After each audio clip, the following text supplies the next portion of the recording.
SNT అనుకుంటా pharma కంపెనీలో ఘోరంగా చనిపోయిన 18 కుటుంబాలని, అలాగే 36 కుటుంబాలు గాయపడితే విశాఖపట్నం మెడికోర్ హాస్పిటల్ విజిట్ చేసాం, కేజీహెచ్ విజిట్ చేసాం.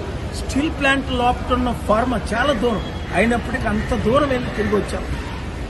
ఏడి పవన్ కళ్యాణ్ నేను మీకు అన్నగా ఉంటానన్నాడే. ఈ ఎన్వైరన్మెంట్ మినిస్టరే పవన్ కళ్యాణ్ డిప్యూటీ సీఎం కదా. 48 గంటలు అయినప్పటికీ ఎక్కడో గ్రామ పంచాయతీలో మీటింగులు పెట్టుకోవడం బట్టి. రెండో విషయం, ఈ రోజు మరల పరవాడలో ఇంకొక విషయం, 2 years బ్యాక్ కెమికల్, ఇలాగ ఎన్ని వందల ప్రాణాలను వీరు చంపుతారు. దీనికి ప్రికాషన్ ఉండొద్దా? తగిన చర్యలు ఉండొద్దా?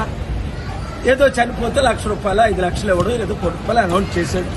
అది కాదు. నేను ఆంధ్రప్రదేశ్ హైకోర్టులో స్పెషల్ స్టేటస్ గురించి లాస్ట్ వీక్ ఏ విధంగా పిల్లేశానో ఇప్పుడు పిల్లేసి మీ కొరకు ఫైట్ చేస్తాను.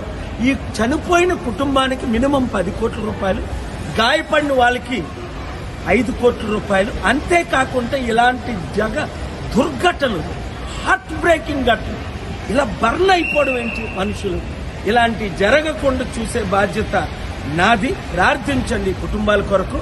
నేను అర్జెంట్ పని మీద మళ్ళా తిరిగి హైదరాబాద్ వెళ్తున్నాను. Thank you very much. ఈ వీడియో అందరూ షేర్ చేయండి. మీడియా మిత్రులారా, ఈ కుటుంబం కొరకు మనం సపోర్ట్ చేద్దాం. ఇలాంటి ఘటనలు జరగకూడదు అంటే మీడియా సపోర్ట్ ఉండాలి. దీన్ని బ్రాడ్కాస్ట్ చేయాలి.